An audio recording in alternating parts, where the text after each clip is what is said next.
Le mois d'octobre a débuté avec la disparition d'un grand chanteur. Charles Aznavour est décédé le 1er octobre. Inhumé au cimetière de Montfort-l'Amaury, l'artiste repose dans le caveau familial.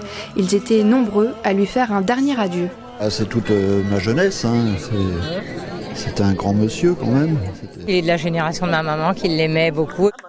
Autre disparition d'une figure de la télé, Philippe Gildas est décédé le 28 octobre à l'âge de 82 ans. L'une de ses dernières apparitions était sur TV78. Elle a fêté, cette année, son quart de siècle, la fête des vendanges. Elle est organisée à la ferme Mousseau le premier dimanche d'octobre par les amis du Passé d'Elancourt depuis 25 ans. C'est une première dans l'histoire du club de baseball. Les Cougars de Montigny-le-Bretonneux sont arrivés en finale nationale du championnat de France de Division 1. Rodolphe Lemeur, leur entraîneur, était en plateau. Ça fait 30 ans que le club existe. On fête en plus l'anniversaire cette année et ça tombe à point nommé d'atteindre ce niveau et d'être en finale de ce championnat de Division 1. Octobre 2018, Pierre Bédier s'en souviendra. Il a été élu président de la Fédération des Républicains des Yvelines avec près de 59% des suffrages face à Alexandra Dublanche, vice-présidente de la région. Autre annonce en politique, Charline Avenel, 40 ans, a été nommée nouvelle rectrice de l'Académie de Versailles. Elle a d'ailleurs effectué son premier déplacement le 6 novembre au Collège Les Molières des Essarts-le-Roi. Ce mois de novembre a été impacté par une forte mobilisation qui ne vous a pas échappé, celle des Gilets jaunes. Les Français opposés à la hausse des taxes sur les carburants ont bloqué le pays, notamment le samedi 17 novembre. Depuis des années, les salaires ils sont bloqués, ils sont gelés et même ils diminuent. Alors aujourd'hui, on travaille toujours plus, mais c'est pour gagner moins. Alors là, du coup, il y en a ras-le-bol.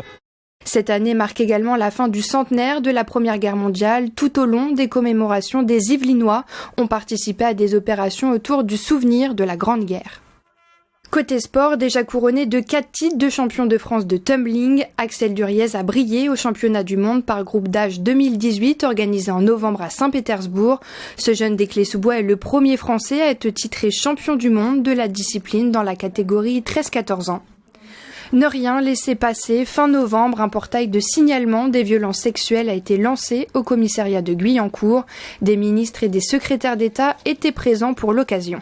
Quand vous êtes témoin d'un cambriolage, vous appelez la police ou la gendarmerie. Quand vous avez connaissance d'une violence sexiste et sexuelle, votre devoir de citoyen, c'est d'appeler la police ou la gendarmerie ou désormais de vous connecter à cette plateforme de signalement des violences sexistes et sexuelles.